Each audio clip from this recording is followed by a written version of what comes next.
વિદ્યાર્થી મિત્રો, સ્વાગત છે આપ સર્વ વિદ્યાર્થી મિત્રોનું આપ સર્વની એક જ માત્ર યુટ્યુબ ચેનલ આરએસની મોજ એફઆરની મોજ યુટ્યુબ ચેનલ પર મિત્રો ચેનલ પર પહેલા પધાર્યા હોય તો વિનંતી છે ચેનલને સબસ્ક્રાઇબ કરી દેજો. આજે આપણે ધોરણ 7 સામાજિક વિજ્ઞાન પાઠ નંબર 10 મિત્રો અહીંયા 9 લખાયું છે એટલે ધ્યાન રાખજો. પૃથ્વીની આંતરિક રચના અને ભૂમિ સ્વરૂપો સંપૂર્ણ સોલ્યુશન કરવાના છીએ. નવી સ્વધ્યન પોથી 2024-25 ની અંદર જે આવી છે એના પ્રમાણે. તો ચાલો મિત્રો વિદ્યાર્થી શરૂ કરીએ. ઓકે, તો આપણો પ્રશ્ન નંબર પહેલો છે, નીચે આપેલ દરેક પ્રશ્નના ઉત્તર માટે આપેલા વિકલ્પોમાંથી સાચો વિકલ્પ શોધીને લખો. પહેલો, નીચેનામાંથી કયું વિધાન જળકૃત ખડકોને લાગુ પડતું નથી? તો આ નિક્ષેપિત ખડક દબાઈ અને નક્કર બની ખડકના સ્તર બનાવતું નથી, એ વિધાન લાગુ પડતું નથી. આગળ જોઈએ. બીજું, તાજમહેલ બનાવવા માટે કયા પ્રકારના ખડકો વપરાય છે? રૂપાંતરિત ખડકો વપરાય છે. અગ્નિકૃત ખડકો એ નહીં આવે. ઓકે. ત્રીજું, ભૂકંપની સંભાવનાઓનું અનુમાન સામાન્ય પદ્ધતિથી નીચેનામાંથી કઈ રીતે થઈ શકતું નથી? તો મોરનું નૃત્ય કરવું એનાથી થઈ શકતું નથી. પૃથ્વી સપાટીનું ઉપલું સ્તર મુખ્યત્વે કયા ખનિજ તત્વનું બનેલું છે? તો સિલિકા અને એલ્યુમિનિયમ. પાંચમું, નીચેનામાંથી કયું વાક્ય હિમનદીને લાગુ પડતું નથી? તો હિમનદી દિવાલ જેવા સ્વરૂપ સ્ટીકનું નિર્માણ કરે છે. આગળ જોઈએ. યોગ્ય શબ્દો વડે નીચેના વિધાનોની ખાલી જગ્યા પૂરો. પહેલું, અનાજ પીસવા માટે ગ્રેનાઇટના પથ્થરનો ઉપયોગ થાય છે. બીજું, ભૂકવચ નીચે જે સ્થાને કંપનની શરૂઆત થાય છે તેને ઉદ્ગમ કેન્દ્ર કહે છે. શું કહે છે? ઉદ્ગમ કેન્દ્ર. આગળ, પૃથ્વીનું સૌથી આંતરિક સ્તર ભૂગર્ભ નામે ઓળખાય છે. ચોથું, સમૃદ્ધ મોજાના ઘસારણથી દિવાલ જેવા રચાતા સ્વરૂપને સ્ટેક કહે છે. પવનની ગતિ ઘટતા માટીના કણ જમીન પર પથરાય તેને ધુવા કહે છે. આગળ જોઈએ.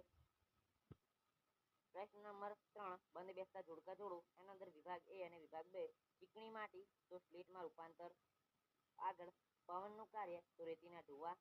જીવાશ્મી તો જળકૃત ખડક અને ગ્રેનાઇટ તો અગ્નિકૃત ખડકો. આગળ જોઈએ. પ્રશ્ન નંબર 4 છે, નીચે આપેલ ચિત્રો જોઈ નદીથી બનેલા ભૂમિ સ્વરૂપોના નામ લખો અને તે ઘસારણ અથવા તો નિક્ષેપણ કે ઘસારણ અને નિક્ષેપણ બંનેથી બનેલ છે તે જણાવો. ચિત્ર છે આ ધુવાનું ચિત્ર છે. ઓકે. લાક્ષણિક નામ બારખંડ છે અને ઘસારણ નિક્ષેપણ એટલે ઘસારણ અને નિક્ષેપણ બંને છે. આગળ છે ચિત્ર છે અને બીજા નંબર છે તે કુદરતી તટબંધ અને નિક્ષેપણ. આગળ જોઈએ. ત્રીજા નંબર ચિત્ર છે એના અંદર નળાકાર સરોવર અને નિક્ષેપણથી બનેલું.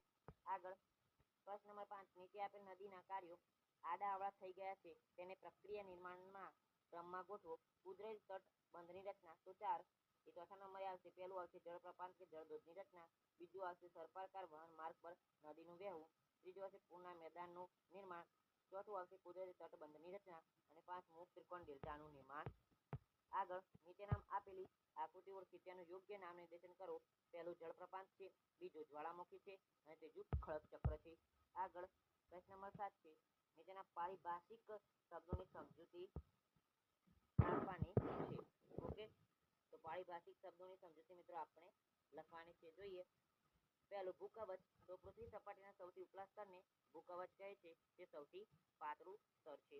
બીજું, અગ્નિકૃત ખડકો તો જ્વાળામુખીના વિસ્ફોટ અને વખતે પૃથ્વીના પેટાળમાં રહેલા મેગ્માના પેટાળમાં રહેલા આંતરિક ભાગમાંથી નીકળીને પૃથ્વીની સપાટી પર પથરાય છે. આ મેગ્મા ઠંડો પડતા જે ખડકો બને છે તેને અગ્નિકૃત ખડકો કહે છે. આગળ જોઈએ. ખડક.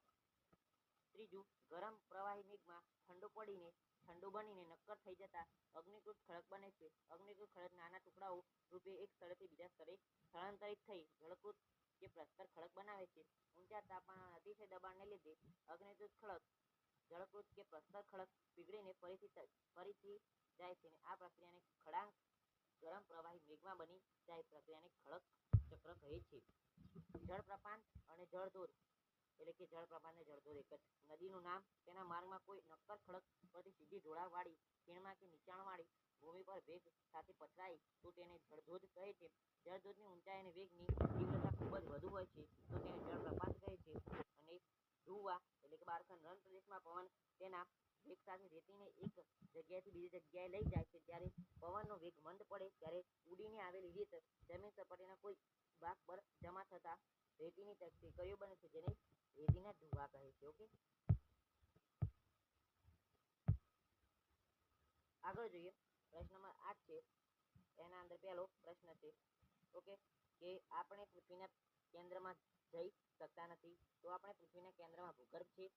ઓકે, ત્યાં તાપમાન, દબાણ અને પદાર્થની ઘનતા ખૂબ જ વધારે હોવાથી ત્યાં ગરમી વધારે હોય છે અને વાતાવરણ હોતું નથી.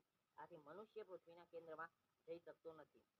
બીજું, ચૂનાના પથ્થર આરસ પાણીમાં ફેરવાઈ જાય છે. તો જમીનની અંદર રહેલા ચૂનાનો પથ્થર અગ્નિકૃત સ્વરૂપે રહેલો હોય છે.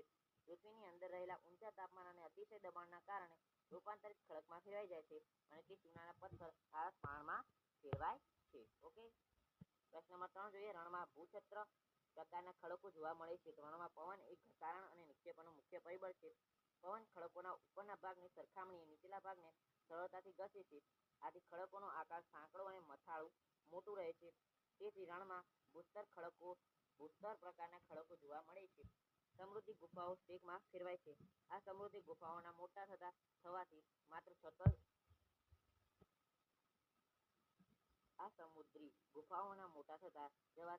છત જ રહે છે, જેનાથી તટીય કમાન બને છે. સતત ઘસારણ છત્રને પણ તોડી નાખે છે અને ફક્ત દિવાલ રહે છે. આ કારણે સમૃદ્ધિ ગુફાઓ સ્ટેકમાં ફેરવાય છે. આગળ 5મું છે. પૂરના મેદાનો ખૂબ જ ફળદ્રુપ હોય છે. તો નદી જ્યારે કિનારાથી બહાર વહેવા લાગે ત્યારે નજીકના કયો વિસ્તારમાં કાંપ અને અન્ય પદાર્થો નિક્ષેપણ કરે છે, તેનાથી પૂરના મેદાન બને છે.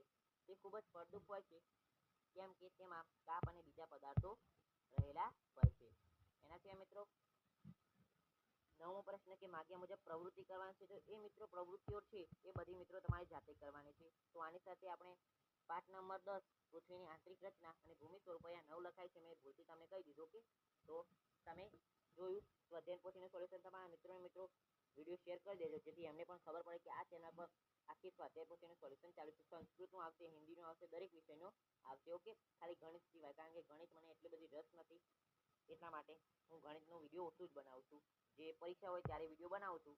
એવું નથી કે મને સાદું ગણિત નથી આવડતું, આવડે છે, પરંતુ મને રસ નથી બનાવવામાં, એટલે હું નથી બનાવતો. ઓકે, તો આવજો. Tata, good bye, take care, love you all.